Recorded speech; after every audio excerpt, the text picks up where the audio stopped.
0, 1. Let's get started. Hello and welcome to Beyond Top 10 Tennis. My name is Dr.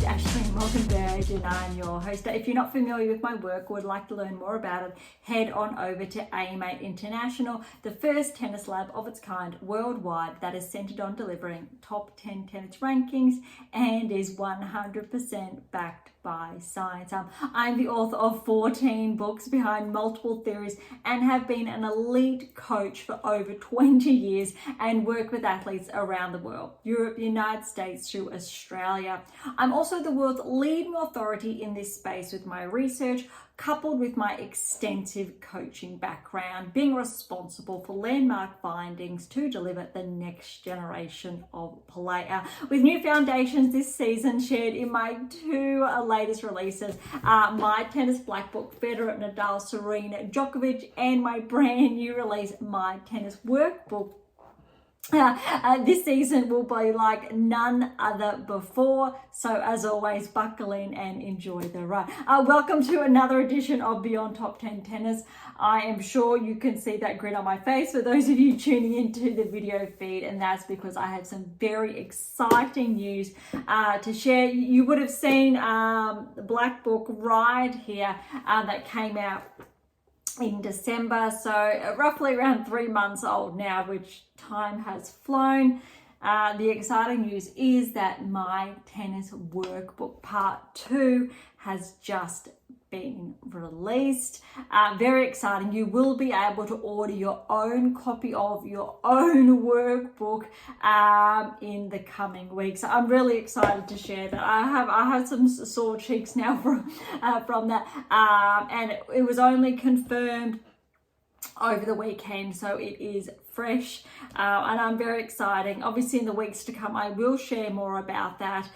It is so new and it is yet to have its first print run, which means even I'm yet to get my hands on it. But look, if you've been with us for some time now, thank you so much. You know what we're all about. If you are new, welcome, but that's some exciting news to kick today's episode off. If you are not familiar with my work, whether it's book 1 through to my new one 14, they're always available AIMATE International and Amazon, so irrespective where you are based in the world. We've got, I'll say, a very big episode today, similar to, I'll say, 2 episodes ago, Indian Wells. The first wrap before last week's episode wrapped up the second half of Indian Wells. Because these are quite substantial, very big tournaments, or 1,000 events, we are going to do the first half today, so rounds 1, 2 and 3, even though we've got some of the round of 16s playing out as we're going live today. I'm going to do my best to not get too excited and hold off on them. So next week, rather than like what happened with Indian Wells with that crossover, we'll be able to kick off from all round of 16 onwards, because recall we had to stop around halfway through those third round results because they were still underway and or needing to be played out, just for a bit of continuity and ease to keep pace with everything. Good news is we can focus on all of the matches because there are no ranking updates, and we know this happens periodically throughout the year through Grand Slams, and especially through these 1,000 events that lap over or go, they're not quite 2 weeks, but roughly the 10, 11, 12 days in duration, so we know there are no updates underway, which is actually a good thing because we will be able to pinpoint rankings specifically at this point in time, rather than from what a player's ranking is after they performed well at Miami. And I'm sharing that purely because we've got some players that are going to really bump up the rankings after Miami with these initial results. But I don't want to spoil it, so we will get into it. And we might review rankings at the very end, but please keep in mind that these are live rankings from last week. They are not updated until next week, so they are not taking into account the results from Miami. However, they do reflect the results from Indian Wells. We also have on the WTA Tour some smaller events underway. We've got one that closed off a couple of days ago, so we will look at the finalists there. We don't really have, there are no other, I will say, concurrent events on the ATP tour. So as always, look, WTA tours here, ATP tours over there. Let's dive in. For a change of pace for today's episode, all of the seeded players that have a bye first round, I'm going to skip over them. So if you do not have the draw in front of you, or as we're going through it, I'll say together, just keep that in mind. So the best seed, so I think is the top 29, 30 seeds ish at Miami, already getting carried away. We will skip over them because they do obviously have those by Sabalenka, for example, by first round, Swiatek by first round. And then we will kick off with their first round results, which obviously their second rounds, round of 64. Also keep in mind, we have a lot of matches to go through. We've got 128 matches because we are doing WTA and ATP plus 64 matches because again, even though we're recognizing they're the players, so there's 32 matches, since we're doing both tours, that is 64 matches plus 32. I'll let you do the math. That's over 200 matches we are going to go through today. So again, I said at the very beginning, we need to buckle in and we will go through some key correlations as well. But before we dive into it, for your black book this week, you should be up to week 4 of block 3, since we're in the final week of March, which is very exciting. You should be tracking back, if you haven't yet already done so, to episode 14. And you've got here your levels 1, 2, and 3. So there's a specific chapters you should be tuning into as well. There's no topic this week. You would have read that last week. You can dive into this chart work. And this chart work now is easily accessible, so more readily available to fill in your workbook. So hopefully you've got those initial notes down here. You can start transferring the bigger notes into your workbook. I'm looking forward to diving into it as well. I think I'm going to scribble down in it as we go along and have a lot of fun with you guys to see how versatile it really is. And it's the first type I've actually designed in this way. So I'm even looking forward to getting my hands on this new release. Very exciting. Also, before we dive in, and getting carried away, some fun facts you would have noticed in the intro is that 13 books is now 14 with this new release. Very exciting is that it's that time of year where I will be an extra year older and I did want to get it out before that date. To learn more about that and my background, ages, etc., head on over to AIM International, click on the About Dr. B, and you will see a breakdown of everything, all of the releases, the build-up of the past 20 or 21 years it is to this point, which is staggering. I find it very difficult to reflect on, ascertain that it has been so long. It has been a bit of a roller coaster from that perspective, but for continuity, all the books that have been released along the way, specifically in the last 9 years they've been released now, not 10 quite, but the 9 years, that's a lot of work that has gone on behind the scenes. And last week we hit 150 episodes, so today's episode is 151. And Beyond Top 10 Tennis is not yet 2 years old. I think we reached that 2-year mark around May this year. So that's a lot. But your black book will take you through the initial phases of Beyond Top 10 Tennis, and maybe, just maybe, there will be a release in the works. I'm not going to get too much into it. That will take you through, so that next section. So don't fret or concern if you've been unable to keep pace. I've taken that into account to make sure behind the scenes there are roadmaps, if you like, to make sure you don't miss a page or a turn, and you can work your way through what's necessary to get to the pinnacle of play, which we look at and or is denoted by that top 10 tennis ranking, towards Grand Slam success and more. All right, so I'm sure I have missed out something, a little bit excited today, but look, we're going to dive in. WTA, ATP, we'll do all the WTA Tour first before we switch on over to the ATP Tour. What's interesting, before we go dive into it, we actually have two matches yet to, one match actually. So third round match that's still underway is actually de Minaur and Fonseca. So they're deep into the third set, a little bit of almost a 2-hour match now, and it's a set all. Fonseca's got an early break there. Just to share with you whereabouts, I guess, the Miami draw is at. There is another match to be played after that, although we won't be touching on that today because I'm trying not to get too excited, because that is a round of 16 match. We will hold off on that till next week, or I'll do my best to try. All right, let's dive in. We're going to skip Sabalenka. Okay, Tomova and McNally. Tomova with that win there. A little bit of an upset, I think, there. 3 sets, 6-3, 2-6, 6-3. Ruse over Polonina Kudermetova. This was a tight one. Look at this tie break. 6-1, 6-7. That was 5-7, 6-2. All right, buys. Masarova got the win over Minute. Another 3-setter. Look how tight these early round matches are. 6-7, and that was 4-7, 6-4, 7-5. So Steyer and Cocchiaretto, good win for Steyer. The first straight sets, here we go, 6-3, 7, 6-7, 5. Buy and a buy. Davis and Ito. Davis with a 3-set win. A lot. There we go. 6-4, 3-6, 6-4. Townsend over lead. I tell you what, those doubles matches have really been playing dividends for Townsend because her singles game has been increasing, more consistency, and you can really see how successful she's been in her doubles matches, starting to really help her singles play. 3-6, 6-4, 6-2. Buy.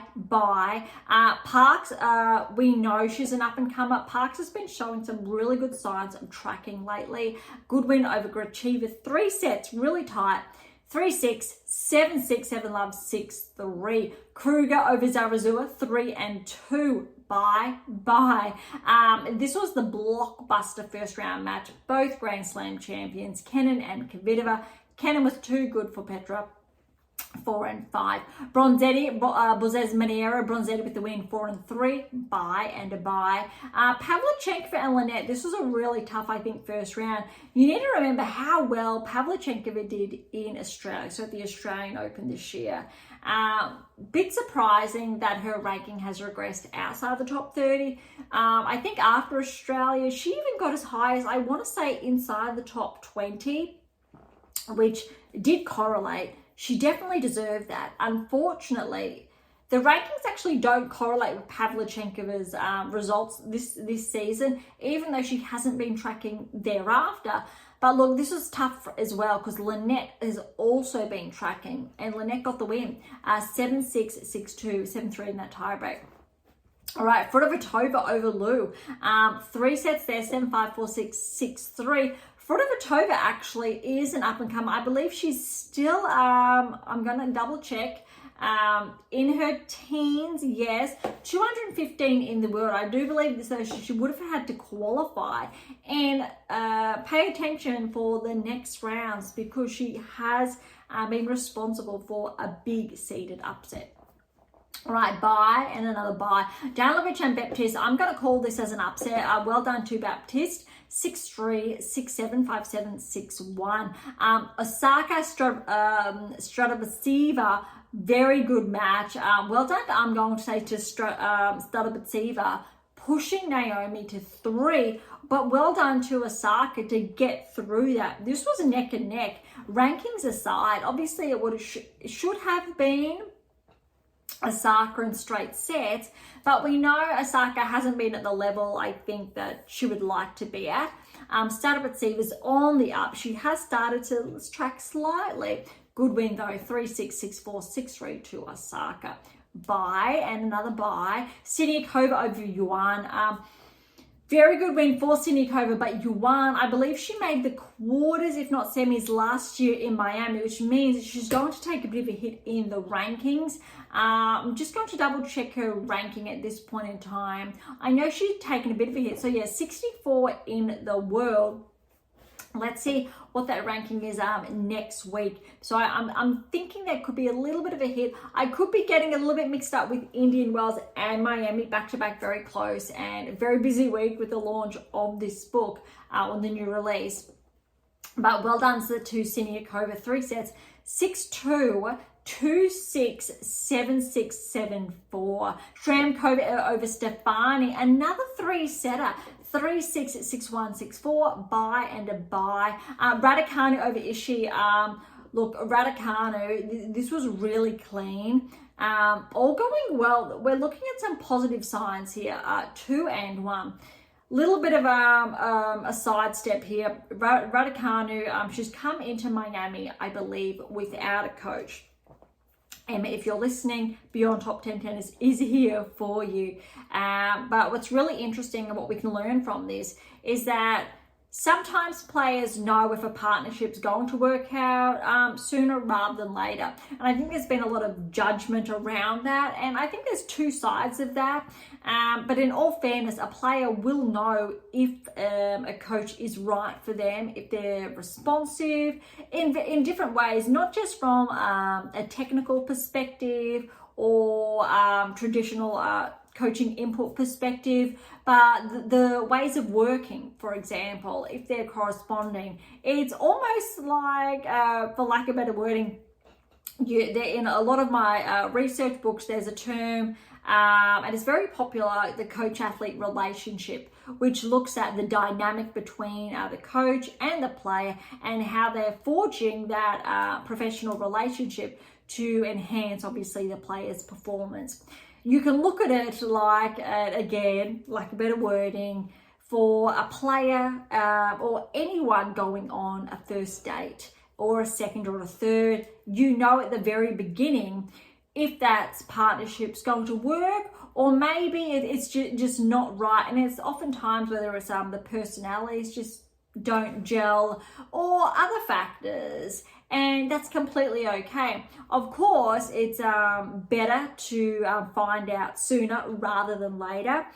That said, before I think a player and a coach agree to a partnership, there should be a number of sit downs to get to know one another. And if obviously those personalities, their approaches do align, unfortunately, I think because Raducanu's still relatively young, a lot of those lessons are still yet to be learned because she has not had the longevity of a coach, or she has had that and then chosen to go a different way. It's a very, I think, interesting discussion. I think Raducanu won't find her best peak result until she's able to settle with that coach for at least 1, 2, 3 seasons. And I think once she does gel with the right coach, we are going to see Raducanu inside the top 20, potentially top 10, and maybe a second Grand Slam. Raducanu, I mean, it really does have, I think, that capacity, but needs to find that right relationship, that dynamic that works for her. We've seen that, I've written about that a lot, and it's actually a part of one of the 8 keys. So I've got the 7 keys there. Head to Aim International if you're unfamiliar. Also the 8th key there. Very profound meaning behind that. And we know Raducanu is missing a couple of those steps or those keys, and that's why that's holding her back. Obviously, when she won her first Grand Slam, all the keys aligned, and that included the right coaching dynamic. And it's similar to Osaka as well. That's a conversation too. But until I think that right formula has been met and all those keys do align and they are in place, that's why we're seeing players held back. All right, Kessler and Bouzkova. Kessler with the win here. It's 4, 2, 6, 6, 4. Bye and another bye. Sheriff and Sun. Look, this is a bit of a surprise. We haven't seen Lulu Sun, I think, live up to those expectations. Like Wimbledon, that semi-final result, I believe it was. Sheriff, though, she is a bit of an up-and-comer, and she got the win here in 3, 7, 5, 1, 6, 6, 4. I really have to call out, though, it was shared on social media, I believe. A lot of the hate Sun receives, a lot of players receive that, And it's really sad, really unfortunate that rather than lifting these athletes up, the phenomenal performances they put on, there are people sitting back, obviously in their lounges or behind their computer, harassing these players, best players in the world. And I think we need to take a step back and go, just because they're losing first round doesn't mean they're a bad player. Everyone has an off day, or opponents that they're facing can have an awesome day and blow them off the court. And that's really important to remember. These players, especially if they're ranked inside the top 100, is representative of the best 10% players in the world with a ranking that have fought hard enough. If we're looking at, say, the top 1,000 players, top 100, that's phenomenal when you're considering the absolutely millions of people around the world, let's say under the age of 25, who are playing tennis at a high performance level. And even look at the NCAA system in the States, there are thousands of athletes a part of that, not ranked. And so for these players to be ranked and playing at the highest level in a 1,000 event, let alone a Grand Slam, is absolutely phenomenal, regardless if it's WTA or ATP Tour. And I think a lot of these people who sit behind their keyboards, unfortunately, have not been able to experience what that level of play takes and requires. And it's really sad. So hopefully, if you are tuning in, support to really, I think, stamp out that is encouraged in any way, shape or form to really lift these players up, because I don't think any player, male or female, deserves to be harassed in any way, shape or form. All right. Kudermetova, so Veronika Kudermetova, remember her results from the Australian Open. Good win over Wang here, 6-2, 7-5, 6-7, 6-7-5 in that tiebreaker. Bye and bye. Rakimakova and Blinkova with the win in 3, 4-6, 6-3, 6-2. Potapova and Birrell. Birrell, again, she's a local. She is a Gold Coast. So this is a very big surprise. Similar to Indian Wells. Huge result. First round win for Kimberly over Potapova, 3-6, 6-3, 7-6, 7-5 in that tiebreak, or 10-5, my apologies. That's a huge win for her, following on her new ranking high from last week. Just getting a first round result win to a 1,000 event is going to bump her ranking up as well. I think if Birrell continues this form, she could see herself inside the top 50 mid-season. That's a phenomenal result. I know it's just a first round result, but we're talking about a local player. She's Australian, based on the Gold Coast, beyond top 10 tennis, based on the Gold Coast, but it's actually really impressive. We don't normally see these players starting to get that breakthrough locally, so it's very exciting. But I need to preface that Sam Stosur's from the Gold Coast, and Ash Barty is from Brookwater, about an hour away from the Gold Coast. All three players did train at one point in time at the National Academy when I was based there, long time ago now, but it's we really do have I'll say a good hub, but mostly players do deviate away to other programs, coaches, etc., which really serve them, and those three players are prime examples. So that's just a little insight into, I think, the Aussie landscape. And I think that is very similar on a global level, that not the most successful players in the world do not maintain their coach at the beginning a part of that national framework. So they do have to step aside at some point in time. A lot of that is also in my publications with the research or science behind that. But it's very promising when we're seeing these type of results. Stadabatsiva, for example, is one of those players that performed last year with those early round results. And we're now starting to see a little bit more of her. And we're seeing that from Birrell this season so far. So it's very exciting when we're getting to see that. Another big performer from last season was Schneider, and she's on the cusp of the top 10, making those incremental moves. So just these first round breakthroughs, they actually do mean a lot if they're consistent and then potentially built upon. Right, bye. Lamens and Uchijama with a good win there, 4 and 3. Tomljanovic and Pera with a win, 3 and 2. Bye and another bye. Erica Andreeva fell to Evanesian in 3, 6-1, 6-7, 4-7, 6-4. Iyala and Volniets. I'm sure you've heard this name, Iyala, by now. She's ranked around 140 in the world. Keep an eye out from her. What's really important here, she's facing obviously Volniets in the first round. I do believe Iyala did have to qualify, but she did graduate from the Rafael Nadal Academy, I want to say 2 seasons ago, and look at the picture there. And I think a picture speaks 1,000 words. It's a picture of her graduating with Nadal on one side and Swiatek on the other. And I think that's a really powerful picture with the two of them there, Iyala in the middle graduating. Obviously, Swiatek's only 23 years of age, so there's only 4 years separating them. But so 2 years ago still, when Swiatek would have been 21, just showing up there, still ranked #1 in the world, huge. Yes, we know she's 2 now, but with Nadal there, it really was, I think, a really powerful / symbolic moment. And with Iyala in the middle, I think these results that she's having, bear with me because you will hear about the obviously second, third round shortly. It's really impressive, and I think Iyala has really marked her spot. She is a player we will see, I think, break into the top 100 without a doubt come next week. The scoreline there was 6-3, 7-6, 7-3 in that tiebreak. All right, bye and a bye. Graber over Grant, 4 and 4. Osorio fell to Bocco, 7-5, 5-7, 6-3. Another bye and a bye. Kalinina Azarenka with a good win there, 3 and 1. Yastremska was upset by Bencic, very good win there, 6-4, 1-6, 7-5. Remember, this time last year, Yastremska was top 30, but Bencic really is clawing her way back. Had a huge, I think, good performance at Indian Wells. We're not going to see probably the same results here in Miami, but she's still tracking to get inside, I believe, the top 30, potentially to be seated at the French if she continues this way.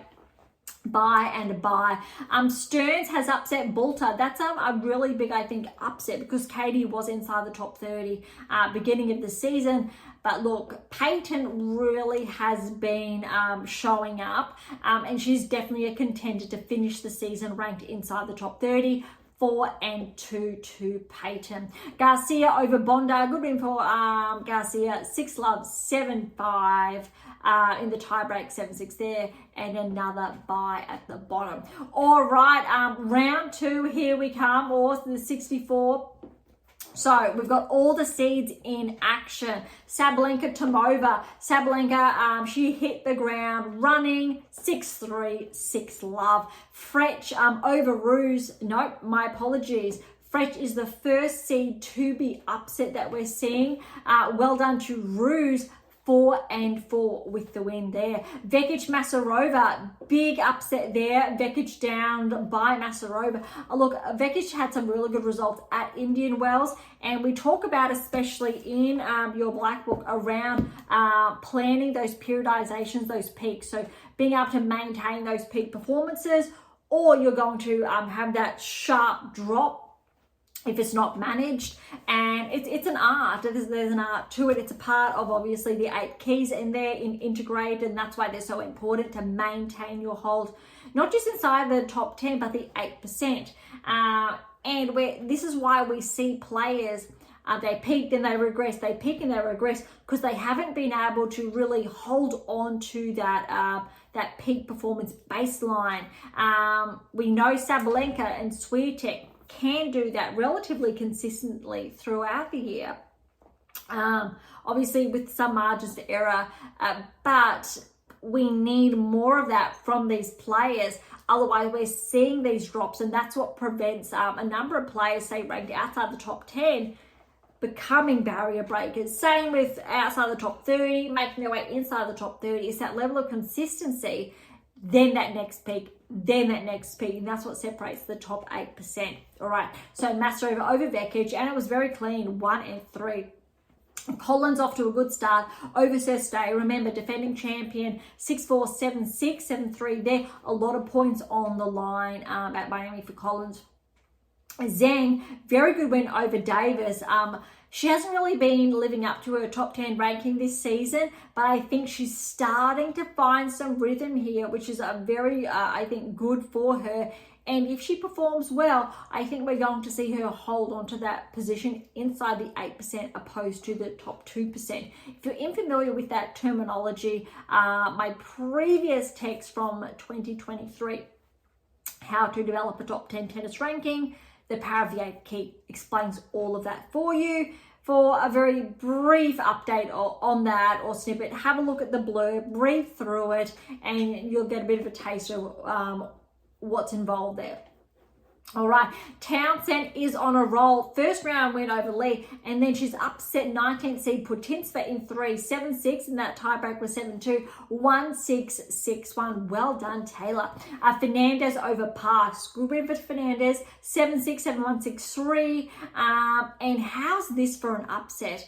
I'm pretty sure Rybakina had a deep run at Miami last season, but Kruger has upset the 7th seed 6-4, 2-6, 6-4. I'm pretty confident we are going to see some implications there for Rybakina's ranking. I believe she will maintain her hold inside the top 10, but there could be some switches there. For example, if Zheng performs better, they could be switching places. Maybe, that's a very big maybe. But we could see a bit of a shuffle there in that 2% range. All right, Gorf and Kenin Gorf with a very good win. She came for business. Look at this, 6-love, 6-love. But there's more to talk about in the later rounds, so keep that one in mind. All right, Sakari off to a good start as well over Bronzetti. She's got a lot of ground to cover, not being able to, I think, go as deep at Indian Wells as she did the previous season, but this is very good for her. 6-3, 5-7, 6-4. Lynette, good win over Alexandrova. Another big upset. 18th seed is out. 7-6, 7-5, 6-2. And this is the scoreline. So you recall me mentioning Fedorova in the first round over Haddad Maguire, the 16th seed, 6-love, 6-2. That is a convincing win. Very promising. And remember, late last year after the US Open, Haddad Maguire broke back into the top 10. Since then, obviously, she's regressed, but still inside the top 20. Huge win, I think, for Fedorova there. Kazatkina and Baptist, another seed has fallen. Well done to Baptist, keeping that momentum going after her win over Danilovic. 3-6, 6-4, 7-5. And now look at this, Osaka and Samsonova really showing her level of play over the 24th seed in Samsonova. 6-2, 6-4 win for Osaka. Jabeur and Siniakova. Jabeur with the win there, 6-4, 7-6, 10-7 in the tiebreak, or 9-7, my apologies. Paolini over Shramkova, steady start, 4-4. Look at this. This was the blockbuster second round match. Navarro Raducanu, you would have heard me talk about this last week when we were going over the draw preview, but look at this scoreline. 7-6 to Raducanu, 8-6 in the tiebreak, 2-6 there. So Navarro, very, I'll say solid second set. Third set, 7-6 to Raducanu, tiebreak, 10-3. How close is that?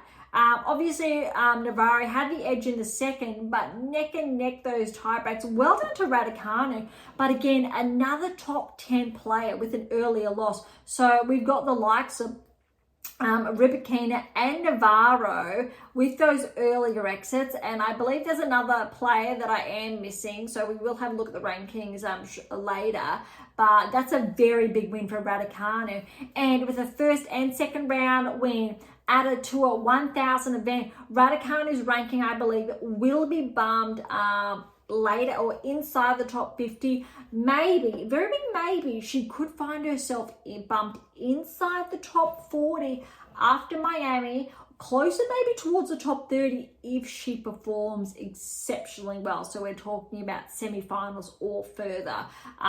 Most likely not, but you really need to give her, I think, some good odds, because we know what Raducanu is capable of when she's healthy and she's on.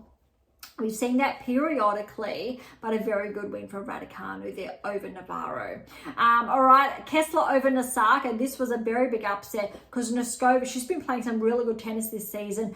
Kessler, 2-6, 7-5, 7-6. 10-4 in that tiebreak there. Anisimova over Sheriff, 2-2. Veronika Kudermetova and Andreeva with the win there, 6-love, 6-2, carrying over that momentum from Indian Wells. Schneider and Blinkova with a huge win over Schneider, 6-4, 7-6, 7-love in that tiebreak. Yes, Schneider's on the cusp of the top 10, but we really haven't been seeing the same level of play from her this season as we did last season when she skyrocketed up the rankings to be on the cusp of the top 10. We haven't seen that yet. And if I think this pattern continues, we will see Schneider regress, potentially outside the top 20, hover inside, I will say the top 20-ish, maybe top 30, but how her level of play is at the moment probably correlates with, I will say, a range between 25-20 at this stage, not with her 13th seed. All right, Birrell and Kostyuk. Birrell came very, very close here. Kostyuk pulled through in the third, 7-5, 4-6, 6-3, but well done to Kimberly for pushing Kostyuk all the way to 3. That's really impressive. All right, Kalinskaya, 32nd seed, Uchijama, 6-1, 6-3 to Kalinskaya. A very good win for her, just to get a few wins or matches under her belt again. Because remember, Australian Open time, she was top 15 in the world, has had a regression. So it's really a question of whether or not she can get those good wins to crack back inside the top 20 or not this season. All right, Pegula over Pera, 4-4. Keys over Evanescence, 3-3. Iyala, you've just heard me mention a short time ago. Remember the Nadal Swiatek picture. Iyala qualifier, 140 in the world. Huge win, second round over the 25th seed Ostapenko. This time last year, Ostapenko was maybe not top 10, but around 11-12 in the world. 25th seed here. Huge win. Biggest win of Iyala's career. 7-6, 7-5, 7-2 in that first set tiebreak. Absolutely significant. Next round, it actually gets even better. All right, Torsen 20 the seat over Grabo, 4-7-5. Badosa over Mboko, 3 sets. So Badosa really was pushed here. 7-5, 1-6, 7-6, 10-3 there. And Makova and Azarenka, this one was a little bit disheartening. Makova absolutely blew Azarenka away in that first set, 6-love. I did hear something along the lines of Azarenka having an issue with her shoulder, whether it was a dislocation or not, I'm not too sure. But she unfortunately did have to retire. And look, I have to give a shout out to Makova, because I tell you what, her sportsmanship is next level. It's not the first time we've seen her carry an injured opponent's bag off the court. I love it, absolutely love it, especially when I'm seeing women lifting up other women. The same with men lifting up other men in the best possible way, best sportsmanship. Huge fan of it. It's really in a very big contrast when we see, I think, the contrasting behaviors. All right, Bencic and Svitolina. Look, on paper, we could have definitely said Bencic could have continued that momentum and continued that run like we saw in Indian Wells. But again, Svitolina, when we saw how well she also played at Indian Wells, how well she's been playing. Look at this scoreline. Svitolina got the win over Bencic, 6-1, 6-2. Huge win, I think, there for Svitolina, because really, I think Bencic should have, say, a C next to her, whether or not it's the 22nd like Svitolina or thereabouts. So it really was a very, I think, if not the biggest match of the second round clashes. Azarenka Makova was definitely up there. Azarenka should be seeded as well, but Look, we're seeing a lot of these players that have recently regressed, so they missed out on that seeding, or players coming back. So we're getting a lot of, I think, spicy first, second, third round matches that we wouldn't necessarily anticipate until round of 16 onwards. All right, Mertens and Stearns. Good win here for Mertens, 4-1. And Swiatek Garcia, this actually was tighter than anticipated, but well done to Swiatek. 6-2, 7-5. Finding her feet again, I think, after obviously, I think it was that semi-final fall to Andreeva at Indian Wells. But look, a very good win, I think, for Garcia from that perspective. But let's head on over to the third round to look at how Swiatek and others have been playing, and we will hold off there. All right, so as far as third round gets underway, Sabalenka and Ruse. Sabalenka, I think, got a little bit lucky here. Look at this scoreline, 6-1. Then Ruse unfortunately had to retire, which means Sabalenka will have a little bit of an extra, or a few extra fresh legs to use for her round of 16 clash. Collins over Masarova, 6-4, 3-6, 6-3. Really good result for Collins, especially when she's looking at defending her title. Zheng and Townsend, really good performance again from Zheng. So we are seeing the seeds really pull through come the third round. 6-1, 7-6, 7-3 in that tiebreak. Fernandez and Kruger, so I really need to go back on what I've just said, because Kruger's upset Fernandez, who is seeded 6-1, 7-5. Gauff and Sakari, look, Gauff, she really blew Kenin away in the second round, but Sakari, she did push Gauff to an extent, but Gauff still was too good there. 6-2, 6-4. I'm not too sure as far as ranking implications for Sakari and Miami, but there may be a little bit there. Obviously, I don't believe Sakari correlates with, say, a ranking around 50. Does correlate with a ranking, I'll say, inside the top 35. So that we are seeing a few ranking skews at this point in time. But similar to last season, they will, I will say, correct themselves in the later end of the season. We need to see the players who are going to amp up, have that level of consistency in their game, continue that momentum, solidify that baseline, or regress outside, say, top 30, top 50.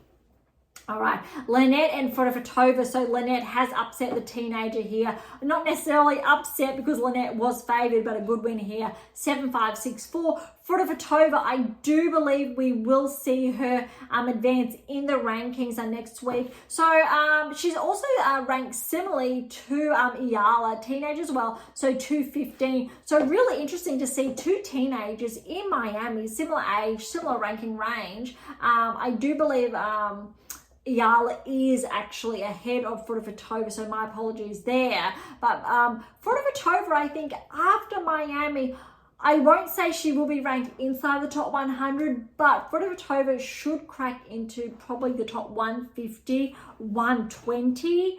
Ayala, though, definitely should be cracking into the top 100 next week when the rankings come out.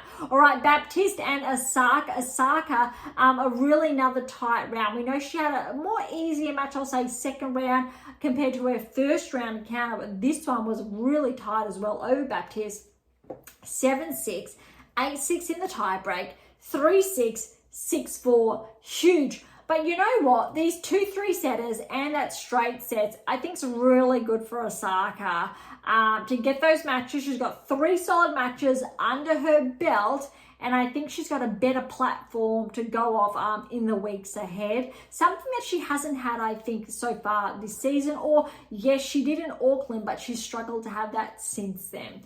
All right, Paolini and Jabeur. How's this for the scoreline? Paolini was up 4-3, so a break there over Jabeur. Or potentially it was on serve. But unfortunately, Jabeur did have to retire. Hopefully Jabeur has a swift recovery because she's been playing some really good tennis this season. 4-3 up there to Paolini. Raducanu and Kessler, another player retiring. So Raducanu got that first set 6-1, was up 3-love, and unfortunately Kessler did have to retire. She really did have 2 back-to-back 3-setters, which were brutal. But well done to Raducanu progressing through. We will have a peek shortly. What's ahead? All right, Anisimova, Andreeva. This was tight. Unfortunately, I do believe Anisimova had some blisters on her fingers that needed to be taped, and it was actually mid-set. I'm not too sure if it was in the 2nd or 3rd set, but check out this scoreline. 7-6, 2-6, 7-3. First set tiebreak, 7-5. The win did not go the way of Indian Wells' newly crowned champion. Anisimova got the win over Andreeva, but let's remember, I think it was in Dubai from memory that these two met in the finals. I think, I'm not too sure. I'm just going off a maybe here, so please correct me, and you may be very well right. But these two are definitely, I think, a very good rivalry we are going to see. Look, Anisimova, she's similar age as Swiatek, but we know what she's capable of.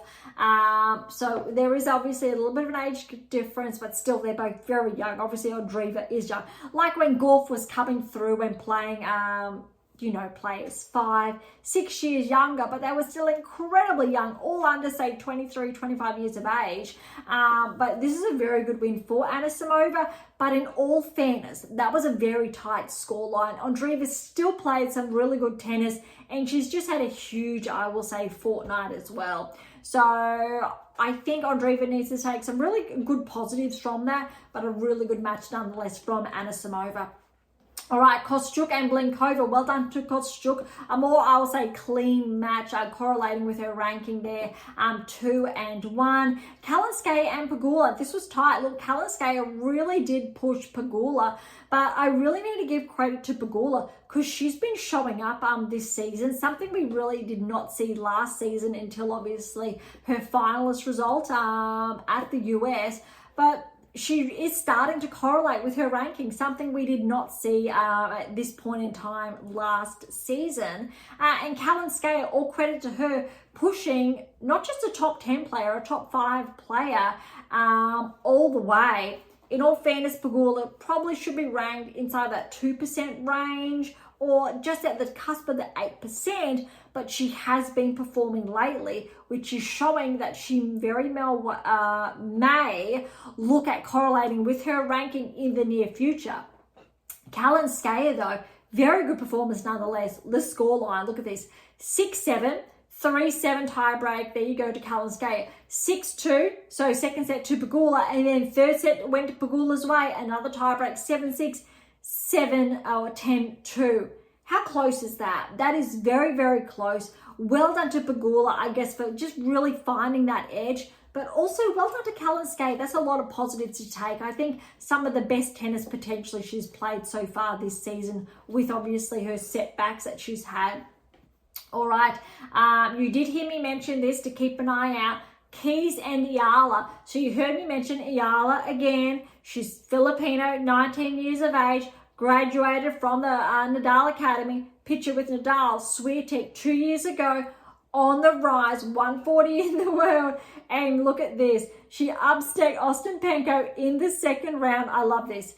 And Ayala has now upset Keys in the third round, 6-4, 6-2. That's huge. That is absolutely huge, sensational. It's really important to note, though, we have some up-and-coming players, which is really exciting. In my series, the What Is Your Game Missing series, so what is your game missing? What is your game missing now? What is your game missing to win? Also the 7 keys. So you can't see, there's a big picture on the wall over there. So in early episodes, you would have the 7 keys to optimize your life, using tennis to develop behaviors that deliver optimal performances in play and in life. It's one of those white books back there in the corner. What's important is that the series and that book especially looked at the best players in the world, and we were able to pinpoint what players were going to become a top 10 player, let alone win a Grand Slam or win another Grand Slam. But the releases that have happened since then have needed to catch up on other aspects of the game, not just that. Which means because I've had to catch up, even out, to allow you to a complete roadmap to follow towards the top 10, Grand Slam success, etc., these newer players have not been tracked as closely as, say, other players. And that is something that I want to do in the works. It will come in time, but there's just been so much that I've needed to get done to help you, so the players out there, coaches, parents, to track towards the top 10, to build out that complete picture, that complete roadmap for you. And so my tennis workbook that's literally just out now really comes full circle with that. There's obviously more in the works later down the track, which will look at that and these players, but it's really exciting to have, I think, these key metrics to better understand certain players and key progressions and or regressions. All right, Towson and Badosa, very good win for Badosa here over Towson, because remember, it was only 1, 2, 3 weeks ago-ish, Towson did get that win over Sabalenka. Look at this, 6-3, 7-6, so very close, that tiebreak there, 7-3. Makova Svitolina. Keeping in mind, Makova is the highest seeded player. Svitolina got through in 3. Svitolina, my apologies, 6-2. 3-6, 6-2, really good win there. And then we've got Swiatek and Mertens. Look, well done to Mertens, really pushing Swiatek in that first set. 7-6, 7-2 in that tiebreak to Swiatek. Then Swiatek ran away with it 6-1 in that second. And just on that one, I really want to call out or bring attention to, unfortunately, Swiatek was having a practice at Miami and was harassed from the sideline from someone, a male, who thought it was appropriate to show up and harass one of the best players in the world, let alone a 23-year-old young woman. And that is just very disturbing. So I know in today's episode we've called out some really poor / ill behavior. And for those of you who called it out, thank you so much, because it's one thing to harass a 23-year-old woman who's doing nothing other than working and working on their craft as well, let alone an athlete who's number 2 in the world, who has achieved remarkable, I think, successes. And what I read is true. Unfortunately, they were attacking her personal life, which is, again, really inappropriate and sad. So again, if you are in Miami or you're around there, thank you so much for calling it out if you have been. And I hope each and every one of you continue, so we can really protect, I think, the players and the sport that we've grown to love. All right, that does cap off all third round results. And so, as promised, I'm not going to dive into the round of 16 because we still have, obviously, the ATP tours. They've only just finalized their third round results. And so their round of 16 will kick off tomorrow. But what I will do, I'm not going to share the results of the round of 16. I'm going to share who's playing who. All right, so these are all, well, most of them are very, very big blockbusters. All right, ready? Round of 16, we'll have Sabalenka against Collins. That's huge, especially given that Collins is looking at defending her title. We've got Zheng and Kruger. Zheng can really pick up some good points here to keep herself inside the top 10. If not, she's more susceptible of regressing mid-season. Gauff and Lynette, very tight.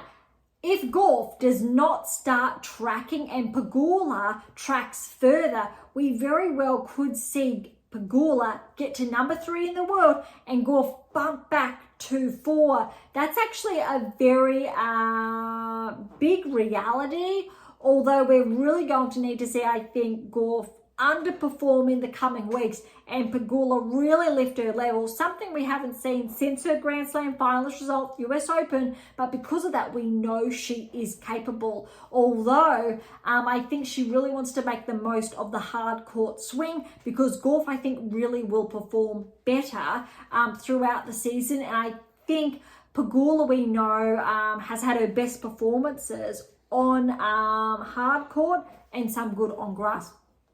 Then we've got Osaka and Paolini. That's huge. That could be a final if Osaka obviously was seeded. That's a huge blockbuster round of 16 encounter. Then we've got Raducanu and Anisimova. Huge. That's another very, very big match.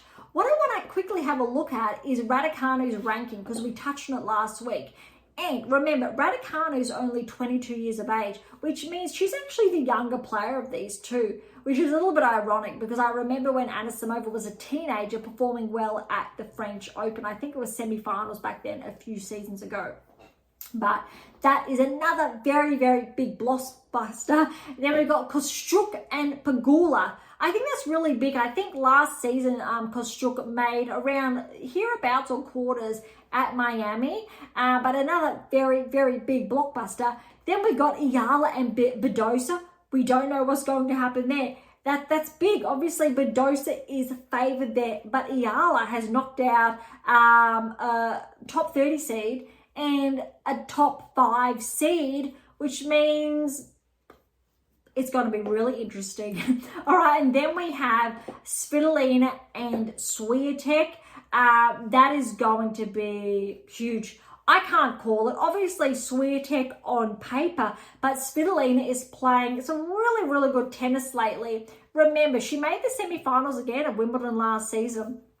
We know what she's capable of. She can go deep. I want to say she made the quarters or semis of the Australian Open. I'll stick with quarters to be safe. So Svitolina, she's still there. She is still in it. And I think this that could really, potentially, Swiatek could be pushed to 3. But it's going to be very, very interesting. All right, that is the WTA Tour at Miami. And because I got so carried away, I'm not going to have a look at rankings per se, but I'm going to quickly have a look at the top 10-ish rankings. So looking at Gauff and Pegula, look at this. If Pegula wins Miami, she will get to 3 in the world. Odds that Pegula wins Miami, probably not so much in her favor, but never say never. Keys, I'm not too sure the point she needs to defend, but it looks like Pegula is going to hold that ranking. Maybe she will, but I tell you what, Pegula is going to edge closer to Gauff, I think, in the rankings. And if Gauff regresses slightly and we see Pegula on a bit of an uptick or maintains her current level, they may very well switch. We're looking at Swiatek picking up some points here to prevent Sabalenka increasing that lead, which is out to 7. Oh my goodness, 8, 9. She's actually, courtesy of Indian Wells and Swiatek not defending that title, she's actually got the biggest lead yet of the season, out to 2,300-ish. Which is actually very significant. That's a very, very big lead. I think that's the biggest lead we've seen Sabalenka have over Swiatek since she became number 1. Although this time last year, that's the lead Swiatek had on Sabalenka in all fairness. So it definitely can be reversed, like what happened last season when Sabalenka finished the year as number 1. So keep that in mind before we get too excited there about maybes and what ifs. All right, Paolini, Andreeva, very close in the rankings. We just touched on Andreeva falling earlier. Paolini's into the round of 16. Let's see what happens. There could be a shift. We could see Paolini, Andreeva have a bit of a switch here. I definitely think Paolini correlates with top 5, and she is definitely deserving of that top 5 ranking. Not so much that 7 that's sitting at the moment. Rybakina, she's fallen early, then Zheng's at 9. Zheng's still in. Navarro's at 10. Navarro's out as well. So Rybakina and Navarro are out. As far as points are concerned, it looks like Zheng, she could edge Rybakina if Rybakina does drop points, which means we are potentially going to see Zheng back inside the 8% this time next week.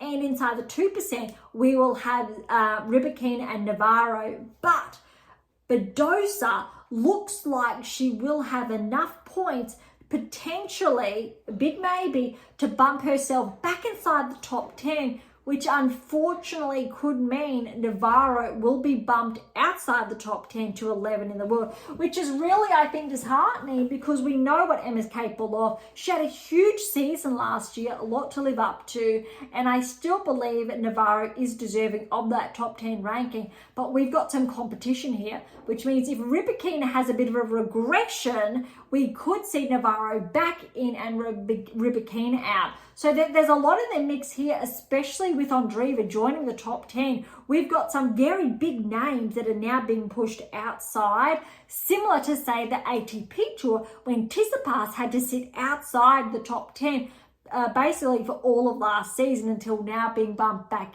inside.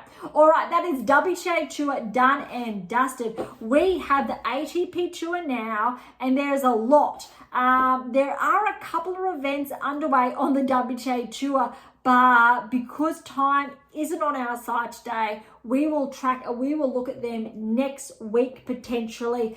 Very quickly, the event in Turkey wrapped up on the WTA Tour.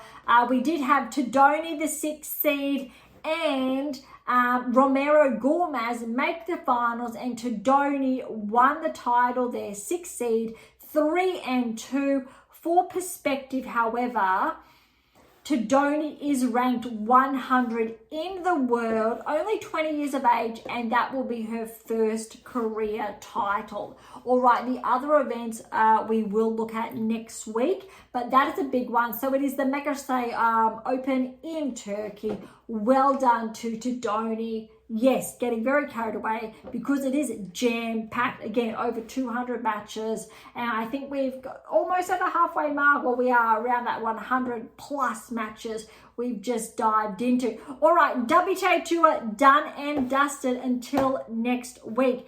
Let's have a look now onto Miami again for the ATP Tour. Unlike the Women's Tour, I'm going to skip over the players, the seeded, the top 32 players with the buys, so we can dive then into the seeded players in the second round. All right, Zverev starts at number 1, so buy. All right, Fernley qualified over Bonzi, 7-6, 8-6 in that tiebreak there, 2-6, 6-4. Thompson, very good win over Garon because Garon has been tracking 3-6, 6-4, 7-5. Buy and a buy. All right, lucky loser Diallo over Echeverry, 6-3, 6-love. Davidovich Fokina, he was only a runner-up the other week. Good first round win over Struff, 7-6, 7-3, 6-3. All right, buy and a buy. Opelka over Eubanks there. We got a protected ranking and a wild card. Opelka with the win, 6-3, 7-6, 7-4 for the tiebreak. Analdi over Wu. Wu got the wild card. Analdi tight 3-setter. 7-6, 7-3, 4-6, 6-3. Buy and a buy. All right, Sauflin over Brooksby. Good win there for Sauflin. 6-3, 3-6, 6-3. Menzik over Bautista Agut. Anticipated there, 6-3, 3-6, 6-1. Draper with the buy and Fritz with the buy. All right, Sonego and Navone, 5-5 to Sonego. Triante, the qualifier, has upset Gaboli, 6-1, 3-6, 6-3. Buy and a buy. Interestingly, we have a lucky loser there with a buy, which means one of the seeded players, I'm not too sure who, had a late withdrawal. Very good draw there, looking up for Walton. All right, Darderi over Martinez, 6-4, 6-1. Wong over Altamar, 4-3. Buy and a buy. Boo over Norrie, 4-2. A lot more, I will say, straight sets over third rounds in contrast to the WTA Tour. All right, Fonseca and Ting. This was always going to be a blockbuster. First round encounter. We touched on this last week, and it did not disappoint. Look at this scoreline. 6-7, 1-7, 6-3, 6-4. Huge. Well done to Fonseca getting through, and you know, because he's won that first round, we're going to keep seeing Fonseca lifting up after rankings, but you know, it could have been either way. Teen is actually ranked ahead of Fonseca, I believe, in the rankings, but Fonseca with this win, and if he gets consecutive wins, potentially he's got a bump up in tide. I think the top 70 after Miami potentially. All right, bye and another bye. Gaston, lucky loser, got a good win over Nishioka, 6-4, 3-1. Then Nishioka had to unfortunately retire there. Berge over Borges, that's an upset. 7-6, 7-2, 7-5. Well done to Berge.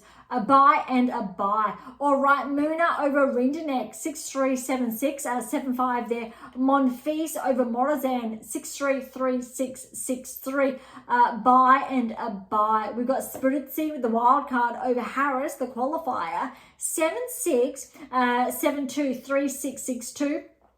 Sang the qualifier over Bellucci, 7-6, 7-5, 6-2. Bye and a bye. Hals over Sayboth Wild. I'll call that a bit of an upset there, 3-4. School Kate over Quinn, a qualifier and a qualifier. Love and 2. Well done, School Kate. Bye and a bye. Ugo Carabelli, lucky loser there over Holt, another qualifier. 2-6, 7-6, 7-5, 6-4. Hijaka over Medalovic. That's an upset, I'll call it. 7-5, 3-6, 7-5. Bye and a bye. Kekmanovic over Kovacic. 4-4. Probably neck and neck there, but well done to Kekmanovic. Mote over Blocks, the qualifier, 7-6, and that was 7-5, 6-4. Bye and a bye. Muller over Sakamoto, qualifier, 4-4. Picking up the pace now. Bublik over Baez. I'm going to call that an upset. Baez, I believe, went deep, let alone potentially won one of those 250 titles in the previous weeks. Well done to Bublik there, 3-4. We've got a bye and another bye. Cena over Comasana. Comasana, I also believe, won recently, but he does have a brother, I believe, on tour, so I'm not too sure about. Well done to Sinner, the wild card, 7-6, 7-6. Those tie breaks were 7-4 and 7-2 respectively. All right, Kyrgios back in action. He had a very tight first round win over McDonald, who was a qualifier. 3-6, 6-3, 6-4. Well done to Nick pushing through that first round. I believe that's Nick's first win at tour level in roughly 18 months. Could be a little bit longer. So that's huge. That's great to have him back. All right, another bye and a bye. Carabellina Baena, good win over O'Connell, 6-3, 3-6, 7-6, 7 or 10-5, my apologies, in that tiebreak. Goffin over Vukic, 2-6, 6-4, 6-2, and a bye, finishing obviously Alcaraz as the second seed. All right, which means we do get to dive into second round now with the seeded players all in action. All right, Zverev, Fernley. Look, I think Zverev's got a huge opportunity in Miami here to really not only get that win, but edge closer to Sinner. We've talked about this in the previous weeks. We haven't seen Zverev perform up to, obviously, that number 2 ranking to close the gap, but maybe we will see more of that in Miami. All right, good win for Zverev over Fernley, 2-4. Thompson has upset Mapesh Pericard. That's huge, but remember, Thompson was seeded a couple of months ago, so very good win. But look, Mapesh Pericard, this was not easy. It was 2 tie breaks and 7-4 and 7-1 respectively in those tie breaks. Phil, 17 seed over Diallo, 4-3. TFO over Davidovich Fokina, 7-5, 7-6, 7-5 there. Look at this. Rune, finalist at Indian Wells. He's gone down in the second round of Miami to Opelka, 4-6, 6-3, 7-6, 10-5 there. Macaque over Analdi, 6-2, 1-6, 6-3. Poprin's been upset by Sorflin, 7-6, 4-7, 6-3, 7-5. Menzik has upset the defending, well, no, not the defending, but the newly crowned Indian Wells champion in Draper, fallen at his first match back, so similar to Rune there, 7-6, 7-6, 7-2, 7-3 in those tie breaks respectively. Wow. But to put into perspective, I do believe all semi-finalists of Indian Wells, and I know we haven't touched on all of them yet, have fallen in Miami at the first hurdle. All right, Fritz over Sonego 7-6, 7-1 there, 7-2, my apologies, 6-3. Shapovalov, he is seeded. Great to see him with a seed next to his name again. Over Tarante 6-3, 6-7, 1-7, 7-6. 10-3 there. All right, Walton over Darderi, 6-4, 6-4, and Walton is that lucky loser, but remember, he did fall in place for a seed withdrawing early. All right, Wong over Shelton. That's a huge upset. And again, so remember how well Shelton was playing at Indian Wells. Wong was a wild card, is a wild card. 7-6, 7-3, 2-6, 7-6, 10-5. Big win there for Wong. De Minaur over Boo, 4-4. Fonseca has upset Humbert, the 19th seed, 4-3. Again, Fonseca is on the rise. He's really found that groove. Really showing, I think, a number of those keys in action. All right, we've got Berrettini over Gaston, the lucky loser, 4-6, 6-3, 6-4. Bergs over Rublev, 7-5, 6-4. That's a big upset there. Well done, Bergs, taking out Rublev, but also further quantifying Rublev potentially being bumped outside the top 10. We spoke about that last season. Look, Rublev's actually been performing quite well so far this season, correlating with his ranking thereabouts. Not the same level of consistency we're seeing from other top 10 players, which means Rublev, I'm still going to call it, is susceptible to regressing outside the top 10 this season. All right, Muda has upset Medvedev. I did spoil that a short time ago with that semi-final comment. Well done to Muda. That's huge. 2-3 over Medvedev. Not even 3 sets. Similar to what we're seeing, a lot of these players, I think, peaked too soon or too much at Indian Wells. They were not able to establish that new baseline, that new peak performance. I talk more about that in your black book for those who want to learn more about that. But that's a huge win for Muna. These players inside the top 10 that are falling, unable to back up that first, second, etc. round results, a bit problematic from that perspective. Okay, Monfils has upset the 26th seed Lecheka. We're seeing some really good tennis from Monfils this season. I would love to see him seeded come the French. Definitely deserving with how well he's been playing. 6-1, 3-6, 7-6, 10-8. Close in that tiebreak. All right, Korda over Spiritzi, 4-2. Tsitsipas, good win over Seng. 4-6, 7-5, 6-3. Mazzetti, this is his first tournament back, I think, in a number. Over Howell, so good win there. 3-6, 7-6, 7-4, 7-5. Ogor Alisame, 18th seed over Schoolcate, the qualifier, 4-4. Then we're seeing Ogor Carabelli, the lucky loser, over Mitchelson, the 32nd seed. Look at this, 7-6, 3-7, 7-5, 6-3. So that was nice and tight. All right, Djokovic, great to have him back in action. And he got a pretty convincing win over Hajaka in that first set, 6-love. Then Rinke came back in the second, pushed it to a tiebreak. Djokovic, too good, 7-1 in that tiebreak. All right, Ruud still in action because we're seeing a lot of the seeds fall. But again, Djokovic is in action too, and Zverev. All right, so Ruud over Kekmanovic. In 3 though, 3-6, 6-4, 6-4. Tabilla over Mote, 5-7, 6-3, 7-5. Seralundo, 23rd seed over Mauler, 1-2. Paul, good win over Bublik. It was tight though, 5-7, 7-5, 6-4. Dimitrov over Sinner, 1-4. And Kakarikov, good win there over Kyrgios. Wasn't able to go any further. But look at this, still to tiebreak. First set, 7-6, 7-3 in that tiebreak. Then Kakarikov, too good in that second, 6-love. Nakashima, 31st seed over Carabellas Baena, 6-4, 4-6, 6-3. And then check this out. Second round, but technically first round for the seeded players, or first match for the seeded players. Goffin with the win over Alcaraz, 5-7, 6-4, 6-3. Look, it went to 3, and that's important. I think that Alcaraz was able to stay with Goffin 3-set. But in all fairness, Goffin, look, he's currently ranked 55 in the world. He has been a top 10 player, but Bit surprising. Granted that Alcaraz did not go, say, through to the finals at Indian Wells, but big expectations, I think, on his shoulders. A lot of these seeds have fallen. What this means, though, Zverev has a very big opportunity to perform well at Miami. That said, Alcaraz, I feel as though, has been closing the gap between himself and Zverev more than Zverev has been closing the gap between himself and Sinner. And that's, I think, a really interesting discussion.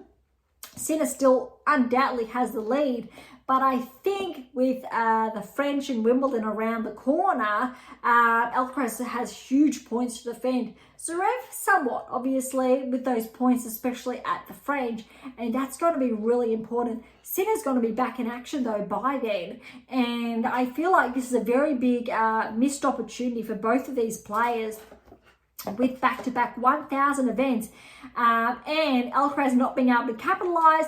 And, well, maybe Zverev can capitalize in Miami, but potentially not with how other players have been tracking. But let's have a look at the third round result, because they just got wrapped up a short time ago. And I will share more about that shortly. All right, Zverev over Thompson, 7-5, 6-4. Good momentum. Potentially, if Zverev keeps this up, we could see him relatively have a smooth run through to the semi-finals, where he looks like potentially he could be on a collision course with Fritz or de Minaur. All right, Fils has upset Tiafoe. That said, 17 and 16th seeds respectively. Look at their first set, 7-6, but 13-11. In that tie break, 5-7, 6-2. That's huge. So well done to Fils, but well done to Tiafoe, especially those first two sets. Fils really got the edge, I'd say, obviously in that third. All right. Makak with the win over Opelka, 20th seed. Opelka obviously playing with that protected ranking still, 7-6, so 7-1 there, 6-3. Menzik over Sauflin, 4-4. Fritz over Shapovalov. Well done, I think, to both players, especially Shapovalov, but good for Fritz pulling through. 7-5, 6-3. Fritz really has been correlating with his top 5 ranking ever since his finals result at the US Open. We've been seeing, I think, some that new baseline established and being maintained from Fritz, which is really promising.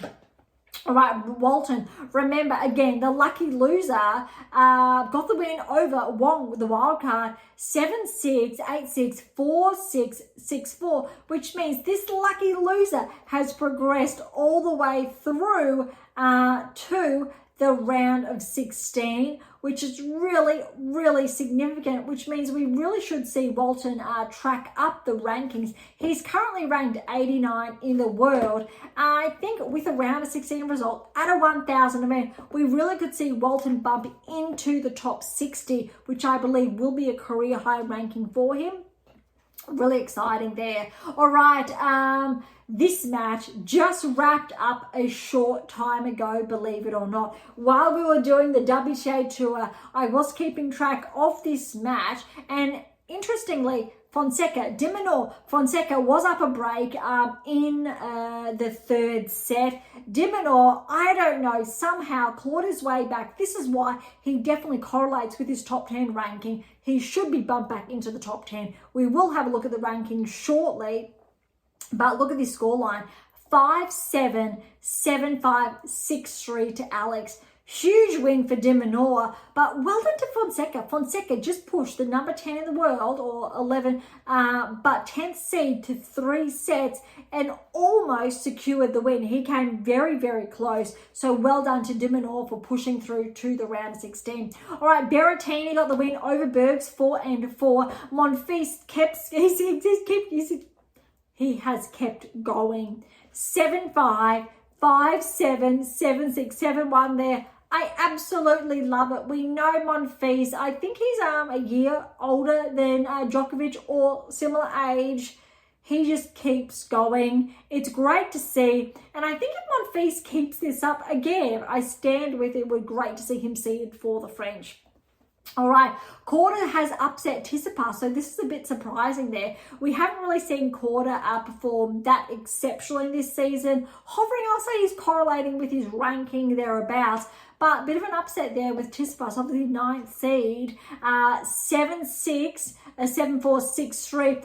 I'm not too sure how Tsitsipas tracked this time last year, but there could be some implications for his top 10 ranking. He could very well be bounced out or just hold on to that ranking come next week. All right, Mazzetti, good win over Ogor Elisame. I would have favoured Ogor Elisame for this, irrespective of obviously 18 and 15 seeds respectively. But 4-6, 6-2, 6-3, very good win. And I tell you what, that next round of 16 is going to be a blockbuster because it's a repeat, I believe, of, I'll say, round of 16 quarterfinals of the French last season, and they've met a few times since, I believe. All right, Djokovic over Ugo Carabelli, 6-1, 7-6, 7-1 in that tiebreak. I think that's relatively a clean match for Djokovic, that first set, finding a bit of that rhythm there. Obviously took his foot off the gas in that second set, but well done to Ugo Carabelli pushing Djokovic to that tiebreak. But I'm really looking forward to that round of 16 clash. All right, Rudd, good win over Tabilo, 6-4, 7-6, 7-4 there. Serralundo has upset Paul, so 23rd and 12th seed respectively, 6-2, 7-6. 7-4 in that tiebreak. I think because Paul has lost early and Tsitsipas as well, maybe there's not too many implications. But look at this, Dimitrov, good win over Kakanakov, 6-7, and that was 3-7, 6-4, 7-5. Maybe, very big maybe, we could see Dimitrov edging closer towards the top 10 again. He obviously was top 10 this time last season. And at the very bottom of the draw, which really has opened up, Nakashima is the only seed there since Alcaraz was taken out in the second round by Goffin. Nakashima did get the win over Goffin, 6-3, 6-7, 5-7, 6-3. Very, very good win for Nakashima there. All right, which means let's preview now the round of 16 results. No results yet. WTA Tour was played out or has been or in the works playing out as we're going live. So we are holding back to keep pace with the ATP Tour. Round of 16 results matches will kick off tomorrow. We will have Zverev and Fils. That's going to be a tough one. Still want to favour Zverev. Makak and Menzik then will face off each other. I think if Zverev holds his ground, look, Fils is going to be tough. If he pushes through there, he should be able to push through to the semi-finals, because below that, we've got Fritz and Walton, de Minaur Berrettini, which means a quarter we should see Fritz and de Minaur. The winner of that will be Zverev's first biggest challenge, I think, in the semi-finals. But Zverev could fall against Fils. Fils is playing some really good tennis. All right, then we've also got down the bottom here, Monfils and Korda, Mazzetti and Djokovic. That's huge. But I tell you what, if Djokovic gets the win over Mazzetti, he very well will be favoured to push through to the semi-finals, because bottom half of the draw, we've got Rudd and Serralundo, Dimitrov and Nakashima. Rudd and Dimitrov are looking at a quarterfinal clash. The winner of that most likely then will play Djokovic in the semi-finals. A very different draw than Indian Wells, and that's for sure. WTA Tours feel still similar, still potential. We've still got Swiatek, Sabalenka in the mix there. So 50% of that draw is still in, I think, play. But that is not the case for the ATP Tour, which is really, really interesting. But we will touch on rest of the round of 16 onwards next week. But let's have a look at the rankings and potential implications. All right, so Sinner, he's firm. We know he's just staying pretty steady there at number one. Look, if Zverev gets the win, he's going to edge a little bit closer. Alcaraz, look, if Alcaraz was still in action and Zverev fell early, that gap could have closed. But Zverev's still in action. Let's see if he can increase that lead or not. Fritz is still playing, still in action. He could very well begin to close the gap between himself and Alcaraz. A 2,000 point difference there. Djokovic, he could. Even if he wins, he will not overtake Fritz to get to 4, but he's pretty steady at 5. That said, Rudd is just behind Djokovic, 5 points, and they are both neck and neck. So, depending on who tracks further, I think in Miami, we will potentially see a flip there, or Djokovic hold firm at 5, Rudd firm at 6. But Draper, he is out and he's 7. Medvedev's out and he's 8. Rublev's out and he's 9. Tsitsipas is out and he's 10. And then we go De Minaur. He's still in and he's at 11. And as far as points are concerned, there's less than 100 points separating Tsitsipas and De Minaur. Rune's out, he's 12. Paul's out, he's 13. Shelton's out, he's 14. And then here we go. At 15, we've got Dimitrov. But there's a bit of a jump there. We've got at least 3, 4, 5, 6, 700 points, probably about 650 points separating Dimitrov from, say, Tsitsipas at 10. So Dimitrov definitely could get a bump up towards, say, 13 in the world. Yes, claw a few ranking points back, but probably not get back into the top 10. Similar to Mazzetti. So Mazzetti's trailing by about 150 points there, and then he could get close again, but probably not past that 13, 14 range, or maybe just thereabouts. Phil's, he's still in and he's at 18, but he is back a bit. The closest he could get is maybe bump up to 14 in the world. A very big maybe if he reaches, say, the semi-finals, potentially. So these are just some maybes of players ranked inside the top 10. We have, if we count Sinner, obviously is not out. We actually only have one Zverev, Fritz, Djokovic, Rudd. That's all. We have 40% of the top 10 of the men's left.